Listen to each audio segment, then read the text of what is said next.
So you just got a preview of the sermon I was going to preach until yesterday.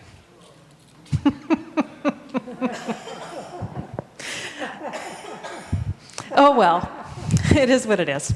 All right, so this New Year's Eve, this New Year's Eve, I did a strange New Year's Eve. I have friends that we meet in Arizona, and we usually go and we meet somewhere, and we celebrate together. But this year, because of many, many, many reasons, we didn't celebrate together. We celebrated on FaceTime, which was kind of an odd experience, but we had a grand time doing it. And we played games, and then online, there's a board game space. You can play board games with your friends online. And then, because they live in Arizona, which is an hour earlier, and we are tired people, we celebrated New Year's at 11 o'clock, first by them setting off fireworks and us sitting on the couch watching them set off fireworks, which was great fun, actually. That's about as close as I like being to fireworks, so that worked really well for me. And then we celebrated with a toast. And honestly, let me tell you my toast. Now, I want you to think about what a preacher should say on New Year's Eve, right? And this is what I said. May this year be less crappy. Honestly, that's what I said. Goodness gracious. And now when I think about that, I'm like, oh my. What happened to you about old acquaintances and kindness and songs we sing during the New Year's? What is it about this year that just led me to, may this year be less crappy? Well, and then it's just such a low bar. It's really low. It's cynical. It's exhaustive, and it's just really tired hope, maybe even defensive.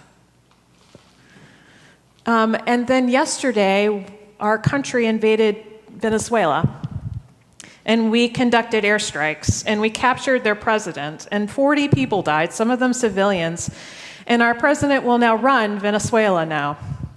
And I thought, well, here we go. Maybe less crappy was too optimistic. And so here I am to preach Epiphany, that word that means showing, manifesting and showing forth light. And I'm wrestling on what hope means in a year like this. Maybe it's just me. What do you think? No, it's not just me.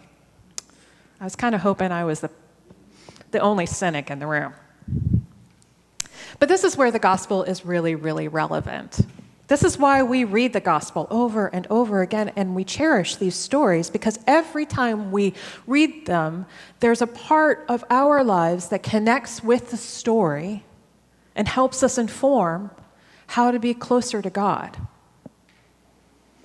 These magi, these outsiders, these priests traveling to a land that is occupied under Roman rule.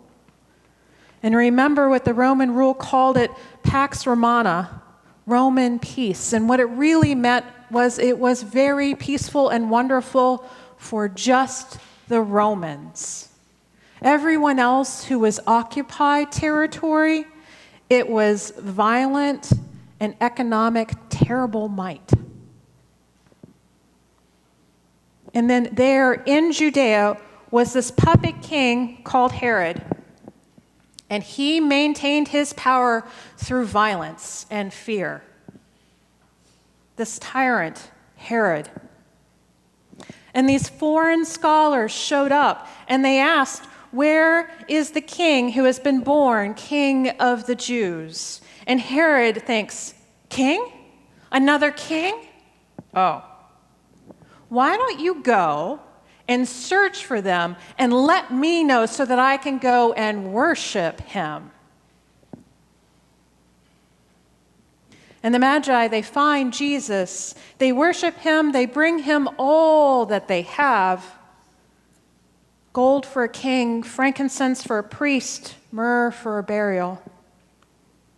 These gifts name who this child is, fully human, royal, and divine. And then they were warned in a dream and probably knew it the moment they sat down or met with Herod. They probably saw the writing on the wall that Herod had bad things in store for this baby. And they took the road and went home by another way. I don't think that is just a little geographic detail. I think it's what this gospel can teach us on how to be in a world that sometimes looks like the world of the Bible.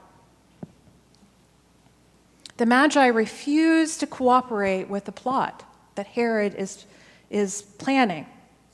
They can't stop him from being who he is. Tyrants will be tyrants, but they choose to not be complicit, and they take a different path. I think that is what I've been thinking about in these 24 hours, 48 hours.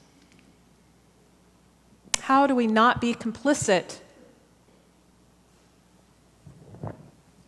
to a world that's teaching us to be complicit?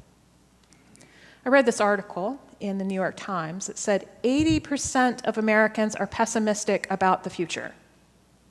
Does that feel accurate to you? 80%. How many of you feel that feels accurate to you? Yeah. It says pessimistic. I think we could probably couple pessimism and cynicism. Cynicism being that idea that the world is full of people who make lots of mistakes and sometimes just don't want to, that's being too hopeful. A cynic is someone who looks at the world and say, it's going to fall apart anyway. Those in power are going to grab power. What should I do? What can I do? There's a researcher in Stanford who studies kindness and hope and cynicism. His name is Jamil Zaki. And he says there's an important distinction here, that his goal is to stop cynicism because he thinks it is a terrible way for a community to be. It's self-fulfilling, he says. And he teaches people to not be cynical, but perhaps instead replace that cynicism with skepticism. Skepticism says, I don't know if this will work, but I'm going to find out. Show me the evidence. Skeptical. Cynicism says, nothing will work. People are selfish. Power always wins. Why bother? Now, here's the thing. This is where it's really hard. Sometimes that cynicism is earned. It feels earned, right?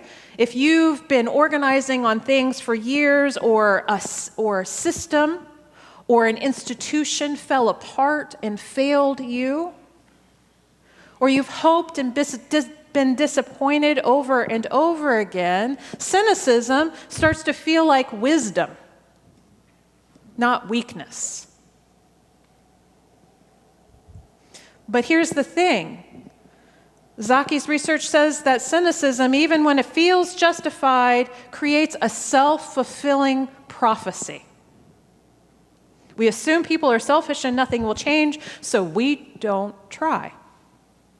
And we stop trusting, and we isolate.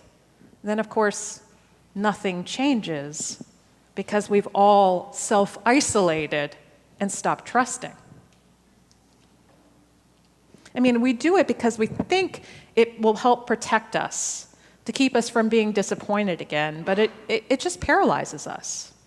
And I know I've preached on this before, but I feel like it's something that I need to return to over and over again. So what's the alternative? How do we celebrate Epiphany in a cynical world? If we were to look at modern psychology says this: dial back your hope and manage your goals. So manage it so that you don't run into false hope. But our tradition actually teaches something entirely different. It says, don't try to manage the hope. Don't try to control every aspect of that outcome. Know and trust that God is doing the work even if we can't see it. So we're going to try anyway.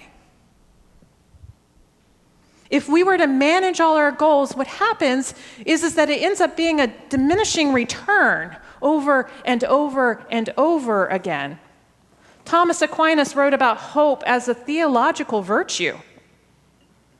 Different than optimism or wishful thinking, he says, hope is pursuing the good with urgency, but without the fear if your hopes aren't realized, or that if you failed because of that. Without that fear. Think about that. It's not about being certain you will succeed.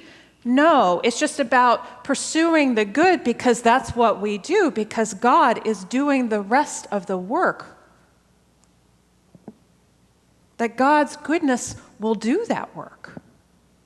There's a rabbinic teaching from the Talmud that says something very similar.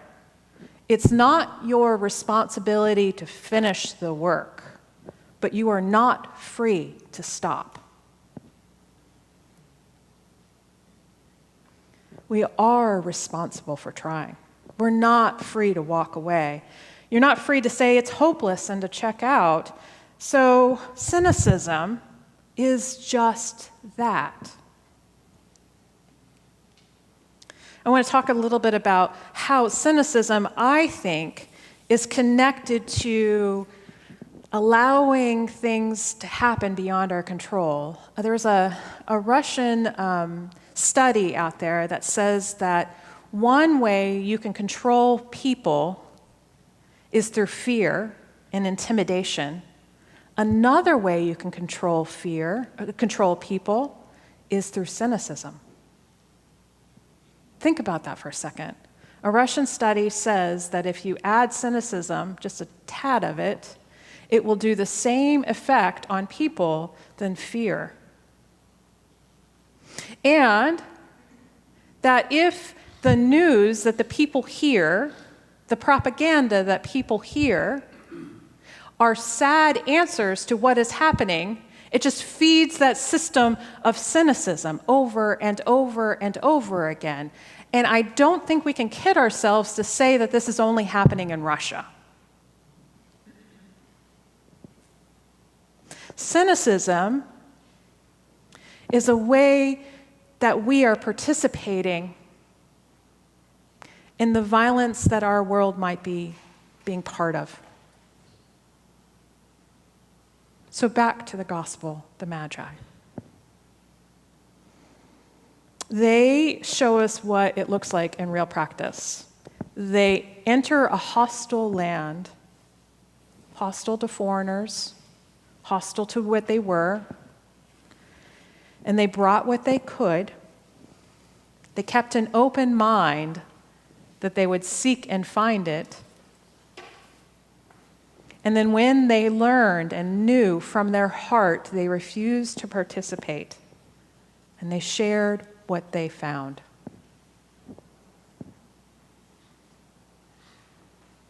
When they found Jesus, they recognized something sacred, something true,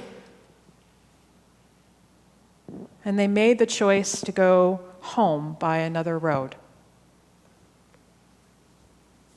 So what does it look like for us today to make the choice to go by a different road? For me, to not choose cynicism. Here's the incredible thing about Jamal Zaki's work, is he says this. He says, if you tell a group of people to start seeking something wonderful that's happening in that group, guess what happens? People start to see that wonderful everywhere they go. Because if you're looking for it, I mean, things wonderful are happening all the time. Our community is such a testament of that, right? But if you stop looking for it, that's part of the cynicism. So he says, start looking for it, looking for that good in everything we do. That could be another way of possibly going home a different way. And so I'm going to invite you to do the same thing. Now, I know this works because when I was an elementary teacher many, many, many years ago, we used to play this game of like, who can find the good in the room? And suddenly, not only were we able to see 1,000 things that were happening in that classroom that were good, more and more people were participating in it so that they got to be mentioned, right? Human nature. My church, my little communities, I'm hoping my church community, my little classroom community became more positive overall when we played that game. And so I'm going to invite you to do the same. At coffee hour, including today, I'm going to invite you to share a story where you, like the Magi, have recognized light in this world. Because it's everywhere. To bring it forth, to share it, and to start looking for it everywhere in the world. Now, I'm not naive to say that this is going to fix what's happening in Venezuela. But what I do hope it does is that it will cut off the cynicism in my life when I do it. And hope that you can do the same. And that we can build on this hope, because this is what it looks like to celebrate Epiphany in a cynical world. That we find the light, we recognize the light, and we share it with each other. So may this year be even more than less crappy. May it be a year when we refuse cynicism, when we notice the light even when it's small, and we bring what we have and we share what we have, and the room grows brighter. Amen. Amen.